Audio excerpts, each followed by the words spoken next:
Hi and welcome to Super Swedish Food Bros. I'm Funky and this is Kekko. And today on Swedish Food for Foreigners we are doing Christmas feast. Or Jul table. Yeah. It's called julbord in Swedish. Yeah. Translate it however you want.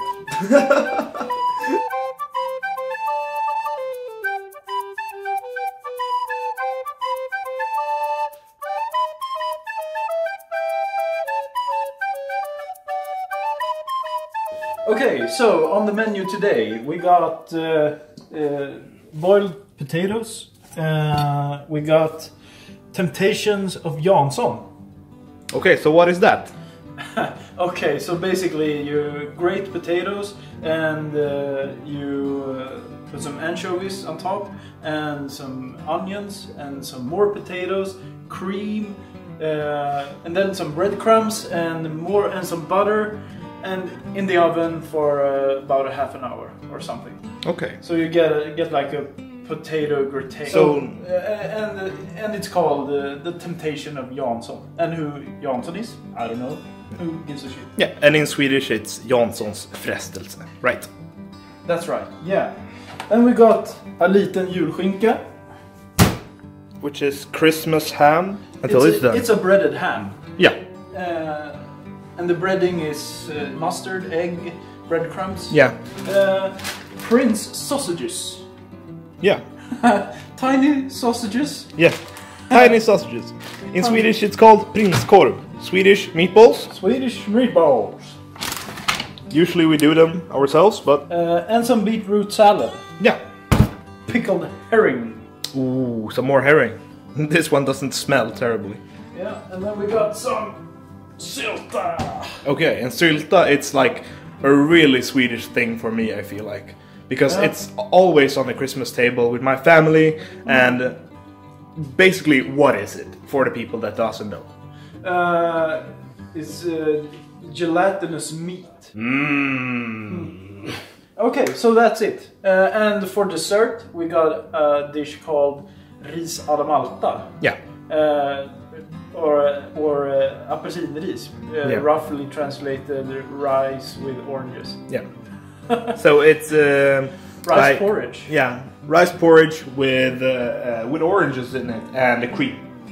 And lots of sugar. Lots and lots of sugar. Okay, so that's it. This is a basic Christmas table, julbord, Yule table, whatever you call it. So we're gonna make some of the stuff now. So stick with us and we will serve this in just a few moments. Funky, what are you doing over here? I'm cutting the Prince sausages. Why? Because when you fry them, well, the sausage will curl up like this. Yeah, and it will be like a crown, and therefore even more Prince-like. Okay, so the meatballs and the Prince sausages are looking really good. Yeah. You see how the legs or crown or whatever you call it are starting to curl up. Yeah, it looks like small squids. What I'm doing right now, I've been cutting up the oranges right here. We're gonna blend it now with the cream that I whipped and also with the rice porridge that we got in here. So over here, whipped cream, rice porridge, or in Swedish, risgrynsgröt. So, are we gonna just dump this in here? Yeah, sure. You do that. Like this. Looks good. Stab the porridge. Blowing out. Okay. Stop playing.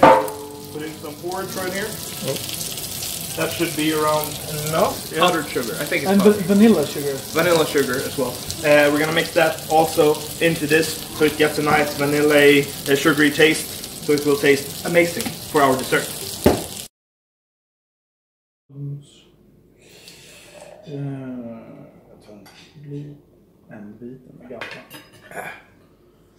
So now we're sitting right here. We have our plates in front of us. We have all the ingredients we talked about earlier. All the dishes. And like a Swedish smorgasbord, you just fill your plate with whatever you like. Yeah. Usually, Swedish people take it in two sessions. First, you eat the cold stuff, like ham and herring and you name it. Yeah. Egg halves is also a big thing. Egg halves with mayonnaise and shrimp or caviar, and then you eat that first. Then you go into the warm stuff, and then afterwards, when you've eaten everything and you feel all nice and well fed, that's when you press down the dessert down your throat, basically. Yeah. So there's always room for dessert. So we're going to try it out here. What do we want to try first, or do we want to? Let's start with the cold. Yeah.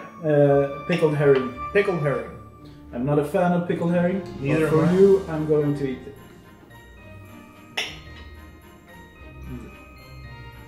It's actually good. I like it. Yeah. It's much better than the fermented herring. No, you don't say. You get the nice acidity from the onions and also the sweetness from them. It's a nice fishy flavor, but also not too fishy. So, and one other thing is the beverages. We got these julmust, or Christmas root beer, if we roughly translate it. Yeah. It looks like cola of some sort, Yeah. but it's not. No. Do not think that this is any sort of cola. You're gonna be disappointed. And also, all Swedes will tell you the difference. Okay. To continue with the cold stuff, ham is really a nice baked ham. We got the breading on top.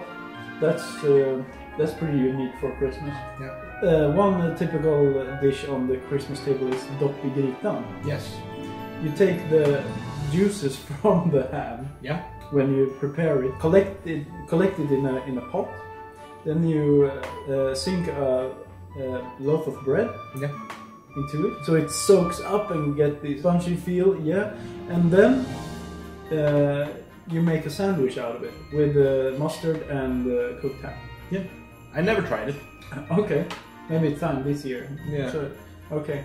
Okay, so next we try the sylta. It's pork, veal, or gelatin, which is also pork. And then some beetroot salad.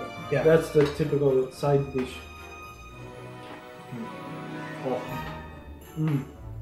I like the beetroot salad, Yeah. but not the sylta. Time for the warm. So we're gonna try some Janssons frestelse, I think, next. And this thing is homemade, actually. Yeah. Funky has made this recipe down below the video. It's something that I've acquired as a taste. I didn't like it when I was little, but it's like I didn't like fish like at all when I was smaller. Yeah. But it has a nice taste to it. It's very nice and salty. It has the creaminess to it, and also the fishiness. Yeah, it's a really nice thing. I think the anchovies brings a more adult touch to the gratin. Meatballs, traditional for Sweden. Oh, really nice. Like usually, bulk meatballs are not like super good. No, this pre-made stuff Yeah. are usually not that good. Most Swedes do their own meatballs. Ask any Swede. They got a secret grandma recipe of their meatballs. Yeah. Prince sausage. sausages. You can see here that they have like bent out like this. You also saw it earlier in the clip. It gets a nice hard crunchiness out on the edges, but also a nice sausage taste in the middle that is all gooey and mushy. Yeah. Oh. These were also great. Yeah. Also bought, but most Swedes just buy them. Like making sausage is it's not hard, but it's a chore you don't want to do. No, it's not. It's pretty time consuming, isn't it? Yeah. Nowadays you can buy basically all the things on a Yeah. Christmas table, so you kind of choose what you make by your own. We're gonna keep on eating here and just talk about Christmas in general. So things we didn't have are usually on the Christmas table. Yeah. Like a lot more fish stuff. Yeah, it's a lot of fish on the Yeah. traditional table. Yeah, like a lot of different herrings. We have this pickled herring here, but there's variations of the pickled herring. Pretty much whatever pickled herring Yeah. you like, and some person is going to eat it. And then there is those variations of salmon as well, Yeah. or lutefisk. Oh, lutefisk! I almost forgot. Yeah. Like, if you just translate it right over to English, it's leaned fish. And it's not the correct translation. I think lutefisk is like dried or something. Yeah, but you know, you cook it for very long and you keep it in like the pot, or what do you call it? So it's lying in the water when you take it out. Yeah. Well, that's that fish as well. And I don't even eat it, so. No, same.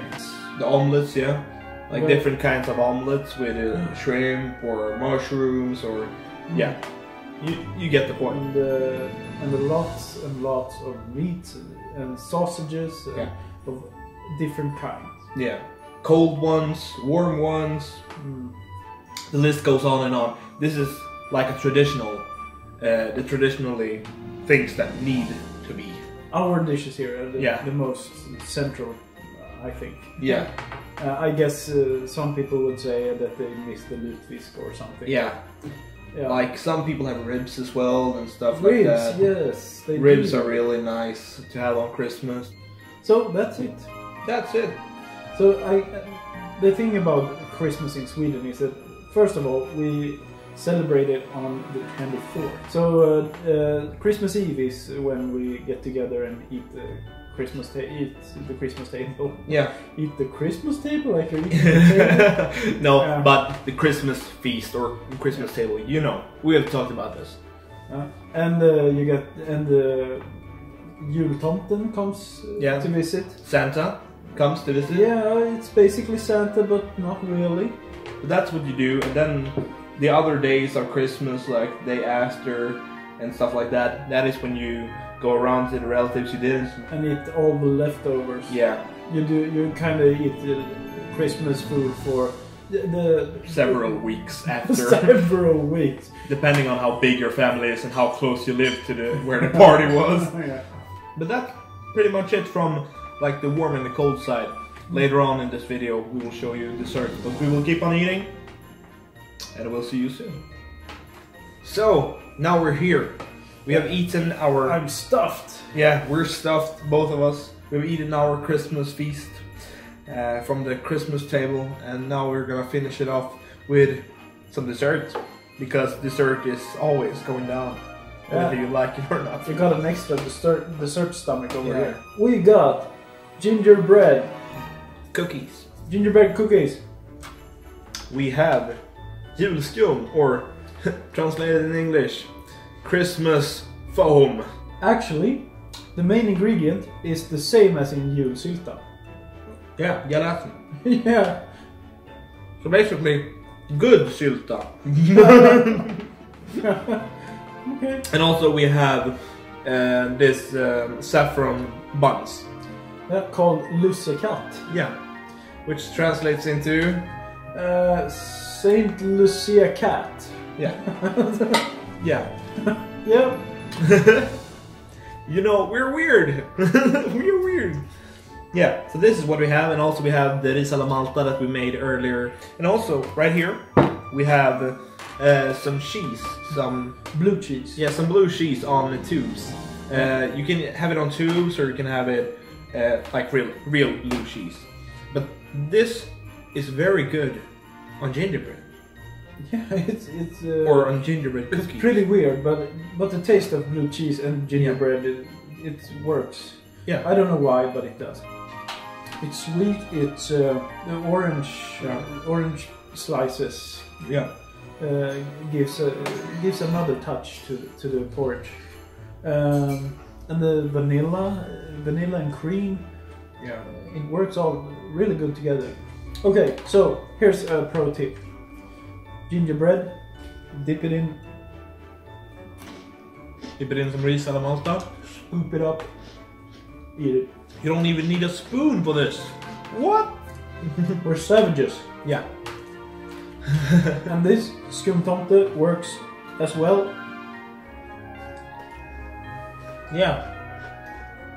And lustebulle works as well. The dessert table on the Swedish Yule table, Christmas table. Christmas feast. We don't even know at this point. Julbord. It's always filled with different kind of chocolates and Chocolates and some fudges and like fruit, ris alla malta, cookies of different kinds. Gingerbread cookies are essential. candy canes. Yeah, candy canes. Saffron buns. Like, and there's also a thing called kneck, which is like some toffee kind of stuff, like hard toffee. Yeah. It's really nice. It's one of my favorite. You can have crushed nuts inside of it, or you can have it without. You can break your teeth on them. Many teeth has fallen To the kneck. To the kneck. I'm gonna take some blue cheese on some gingerbread here. Yeah. So to sum everything up, this is pretty much most of the things that we eat on a traditional Swedish Christmas table, Christmas feast, julbord. You know the drill. And then you get to sleep. Yeah, then you get to sleep in front of Kalle Anka. Yeah, Donald Duck. Donald Duck. Yeah. It's a weird Swedish tradition to watch Disney's Donald Duck every time. Yeah. Look guys, thanks for watching. I hope you like this video. Yeah. Like it, share it, and follow us here on YouTube. And you can also follow us on social media. Yeah. We're on Facebook, Twitter, and Instagram. Yes. Now guys, have a wonderful Christmas, have a happy new year, and we will see you next year with some new videos. Thank you. Cheers.